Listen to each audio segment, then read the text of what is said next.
Film की कहानी एक ऐसे शहर के बारे में है जहाँ पे इंसानों से बड़ी मकड़ियाँ पैदा हो जाती है और फिर उन्हीं शहर वालों को खत्म करने लगती है। शुरुआत में दिखाते हैं हार्टन नाम का एक रेडियो जॉकी सबको बोलता है कि शहर पे जल्द ही एलियन का हमला होगा। उधर पास ही में एक आदमी हार्टन का मैसेज सुन रहा होता है। उसकी गाड़ी को झटका लगता है, इसमें केमिकल वेस्ट होता है और उसी का ड्रम एक तालाब में गिर जाता है। ड्रम के अंदर मौजूद केमिकल से तालाब बुरी तरह प्रदूषित हो जाता है। अब एक जोशुआ नाम के आदमी को दिखाते हैं जो उसी तालाब से कॉकरोचों को निकालता है। वो इन कॉकरोच को लेके अपनी मकड़ियों को खिलाता है। जैसा कि उन कॉकरोच में केमिकल था, उन्हें खा के मकड़ियां साइज में बड़ी होने लग जाती है। जोशुआ ये सब देख के हैरान रह जाता है। अब जोशुआ के पास माइक नाम का एक लड़का आता है। ये उसकी पालतू मकड़ियों में रुचि रखता था। जोशुआ माइक को बताता है कि ये मकड़ियां सिर्फ एक सप्ताह में दुगनी बड़ी हो चुकी है। यहाँ पे बहुत सारी मकड़ियों की प्रजातियां होती है। माइक की मॉम कॉल करने लगती है तो वो घर पे चला जाता है। अब एक मकड़ी अपने पिंजरे से बाहर आके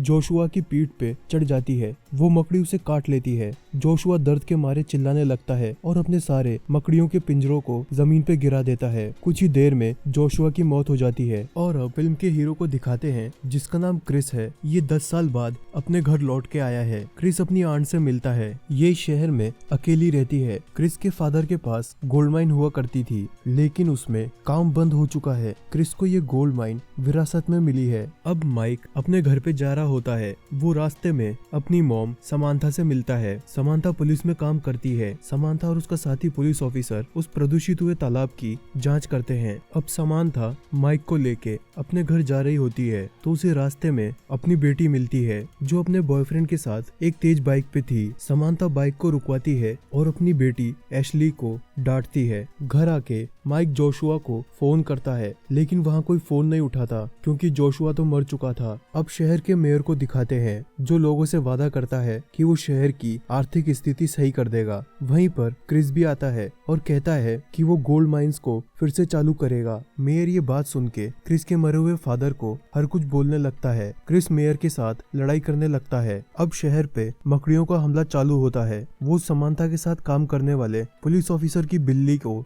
खा जाती है। उधर क्रिस की आंट उससे कहती है कि समांथा को जाकर सब कुछ सच बता दो कि तुम उससे प्यार करते हो। अपनी आंट की बात मान के क्रिस समांथा के घर जाता है और उसे डिनर के लिए इनवाइट करता है। वहीं माइक जोशुआ के घर पे जाता है। उसे वहाँ जोशुआ की लाश नहीं मिलती बल्कि मकड़ी के जाले मिलते हैं। वो मकड़ियों के पाँव के निशानों का पीछा करते हुए गोल्ड माइन में चला जाता है। यहाँ पर उसे एक बहुत ही बड़ी मकड़ी दिखती है। माइक प्रयोग करने के लिए वहाँ से एक मरी हुई मकड़ी की टांग उठा लेता है और भाग जाता है। और अब क्रिस अपने आदमियों को लेके गोल्ड माइन में जाता है। यहाँ पूरी गुफा में मीथेन गैस लीक होती है। क्रिस कहता है उन्हें कुछ ही दिनों में माइन को फिर से चालू करना है और इसके लिए सोना ढूंढना होगा। अपने घर लौटते वक्त क्रिस को माइक मिलता है। माइक क्रिस को वो मकड़ी की टांग दिखाता है, लेकिन क्रिस को यकीन नहीं होता। वहीं गोल्ड माइन में काम कर रहे मजदूरों पे मकड़ियां हमला करती है और उन्हें मार देती है। और अब शहर के मेयर के घर पे एक ऑस्ट्रिच फार्म होता है।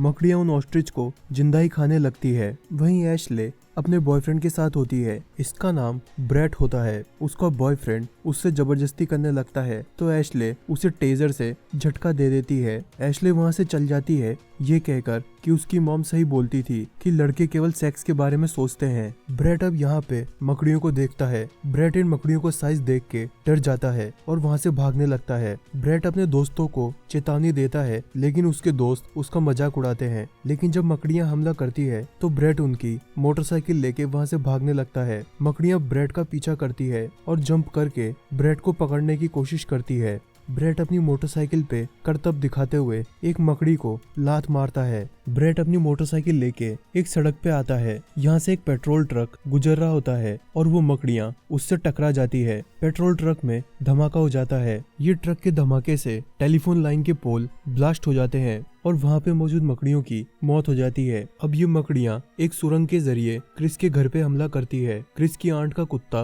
उन मकड़ियों पे भौंकने लगता है तो मकड़ियाँ उसे मार देती है। आंट अपने कुत्ते को ढूंढते हुए सुरंग के पास जाती है तो मकड़ियाँ आंट को भी निशाना बना देती है। वो उन्हें जाल में लपेट के अपने साथ ले जाती है। वहीं क्रिस जब अपने घर पे जाता है तो उसे अपनी आंट नहीं मिलती। क्रिस को नीचे सुरंग के अंदर मकड़ियों का शोर सुनाई देता है। वो जांच करने जाता है तो यहाँ पे वैसी ही मकड़ी की टांग मिलती है जो पहले उसे माइक ने दिखाई थी और उसे माइक की बातों पे यकीन होने लगता है। क्रिस वो मकड़ी की टांग लेके माइक से मिलने जाता है। यहाँ पर वो समांथा को मकड़ियों के बारे में बताता है। उसे भी यकीन नहीं होता। तभी मकड़ियाँ समांथा के घर पे हमला करती है। वो समांथा की बेटी एशले को अपने जाल में लपेटने लगती है। एशले के चिल्लाने की आवाज सुन के समांथा अंदर जाती है। यहाँ पे क्रिस भी होता है। वो मकड़ियों को रोकने के लिए उन्हें चेयर से मारने लगता है। समांथा अपनी बंदूक लेकर वापिस आती है। तब तक मकड़ियों ने क्रिस को भी अपने जाल में लपेट लिया होता है। समांथा अपनी बंदूक से उस मकड़ी को मार गिराती है। समांथा अब पुलिस स्टेशन फोन करती है और अपने साथी से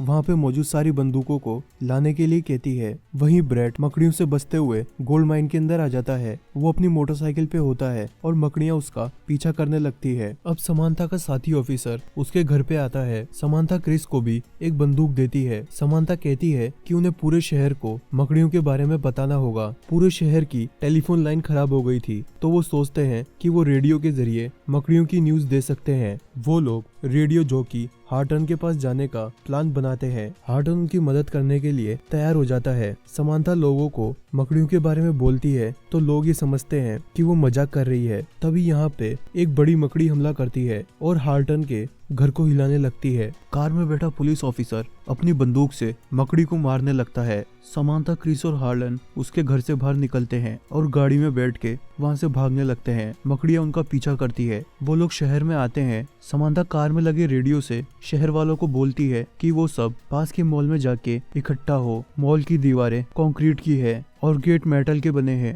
पूरे शहर में मकड़ियां हमला करने लगती है। वो बिल्डिंग पे चढ़ जाती है और दुकानों के कांच तोड़ के अंदर लोगों को अपने वेब में लपेटने लगती है। हार्लन अभी तक शॉक में होता है। उसे लगता है ये मकड़ियां एलियन है। बाकी सारे शहर के लोग मॉल के अंदर जाने लगते हैं। यहाँ गाड़ियों की लाइन लग जाती है।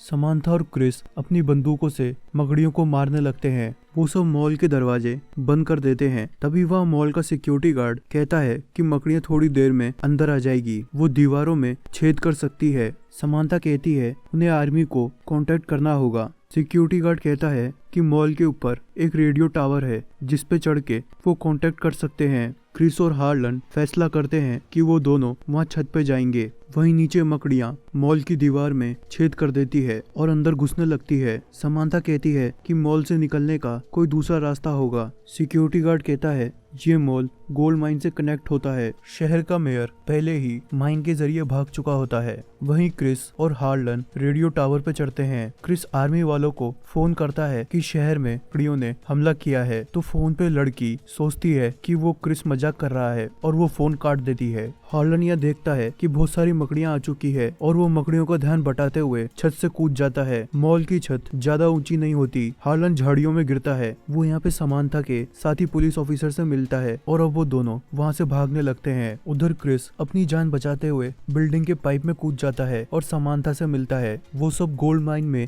चले जाते हैं और अब मकड़ियाँ शहर के मेयर पे हमला करती है और उसे अपने साथ ले जाती है। जहाँ पे एशले अपने बॉयफ्रेंड से मिलती है जो बाइक के जरिए मकड़ियों से भाग रहा था। क्रिस बाकी लोगों से कहता है कि इस माइन में मीथेन गैस है और अगर किसी ने भी बंदूक से गोली चलाई या फिर आग को जलाया तो यहाँ पे धमाका हो सकता है। थोड़ा आगे जाने पर इन्हें लोगों की बॉडीज मिलती है जिन्हें मकड़ियों ने वेब में लपेटा हुआ था। वो यहाँ वेब को काट के मेयर को छुड़ाते हैं। मेयर को जिंदा देख के क्रिस कहता है उसकी आंट भी जिंदा हो सकती है और क्रिस उन्हें ढूंढने जाएगा। क्रिस समांथा को कहता है कि वो बाकी लोगों को लेकर उस गुफा से भाग जाए। वो गुफा में लगे बिजली के तारों को देखते हुए बाहर निकल सकती है और वहां जाके उसे जनरेटर ऑन करना होगा और जैसे ही बिजली आएगी मीथेन गैस की वजह से गुफा में आग लग जाएगी। क्रिस जाने से पहले समांथा को किस करता है। क्रिस एशले के बॉयफ्रेंड से बाइक लेता है और अपनी आंट को ढूंढने चला जाता है। क्रिस को ज्यादा ढूंढना नहीं पड़ता। आंट ग्लैडिस शोर मचा रही होती है। क्रिस उन्हें आजाद करवाता है। क्रिस की आंट उसे इशारा करती है कि उन्होंने गोल्ड ढूंढ निकाला जो कि क्रिस के फादर ने मरने से पहले बताया था। तभी यहाँ पे एक बहुत बड़ी मकड़ी आ जाती है। ये फीमेल होती है और उन मकड़ियों की क्वीन है। जब मकड़ी क्रिस पे हमला करती है तो क्रिस अपनी जेब से परफ्यूम की बोतल निकालता है और उसे मकड़ी के नाक पे छिड़क देता है। मकड़ी कंफ्यूज हो जाती है और क्रिस मौका देख के आंट के साथ बाइक से भाग जाता है। वो मकड़ी क्रिस का पीछा करती है। वहीं बाहर समांथा वो जनरेटर ऑन कर देती है जिससे गोल्ड माइन में बिजली आ जाती है। क्रिस जाते हुए एक बल्ब के वहाँ माचिस लगा देता है और बल्ब जलने की वजह से वहाँ पे आग लग जाती है और धमाका हो जाता है। जैसा कि क्रिस आंट के साथ बाइक पे होता है वो सही सलामत बाहर आ जाता है और गुफा में मौजूद सारी मकड़ियों की मौत हो जाती है। और अब यहाँ पे पुलिस वाले भी आ जाते हैं